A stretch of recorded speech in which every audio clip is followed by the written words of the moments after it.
Alright, customer amp video here. 2x4 2879C for Keith.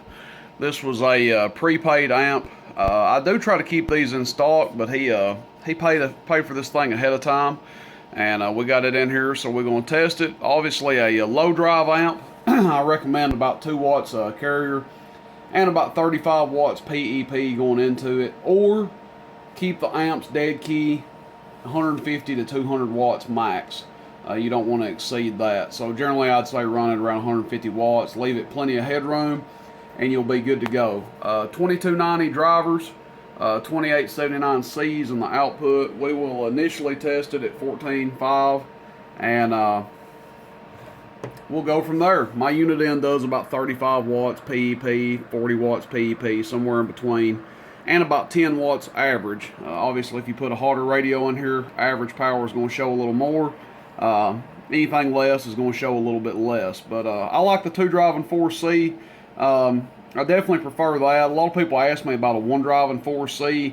The problem you run into with that is the 2290 doesn't really drive the 42879Cs hard enough, and you don't have as much headroom on your driver section. So with the 2 drivers, you can use a little bit stouter radio, and you drive the 42879Cs properly. So that being said, we've got our clamp meter on here. We're just going to give this thing a good audio real quick. Again, this is 14.5 right now. We will crank it up a little bit, but we'll test it here real quick and see how it does. Hello. So 71 amps, and the dead key is about 150 watts. We'll come over here, average power. So we got a 1,000 watt slug. We're looking at the bottom scale. Ooh, that's actually peak. I left my peak kit on. So we're doing peak first. Audio, radio, check, check, check. Audio, radio, check, check, check. Audio. 1,000 watts PEP. Average now. Hello. Almost 500 watts average. Now, for sake of testing it, we will crank the voltage up a little bit. There we go. We'll end up having to turn our dead key down some.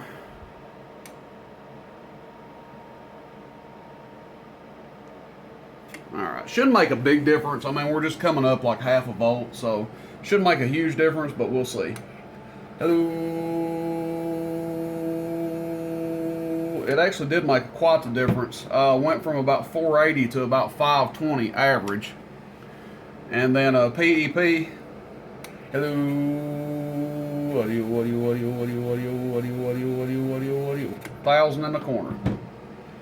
How much current is it drawing? 75 amps from 71. So it draws 4 more amps and picks up about 40 watts average. So that sounds about right. 1 amp for every 10 watts average that it picked up. But this is it. 2x4C, like I said, one of my favorites, because I'm someone that likes to use a 29, Cobra 25, even the McKinleys, stuff like that. I like the low power radios. Firm believer in that stuff. So this amp is something that I like personally. I like the straight 4 pills too, but I do like the 2x4C a good bit myself. That's it, guys. You know, ballpark 500 watts average, 1,000 to 1,200 watts peak. Sold a couple of these. People generally say they get between 1,200 and 1,400 watts peak out of them. All depends on your power supply, your radio, this, that, and the other, but an easy 1,000 watts plus PEP. Here you guys go, 2x4 2879C. This one's sold. Customer video, questions, comments, complaints, let me know. Shoot me a text, 423-299-3535. Rooster in Tennessee. See you, bye.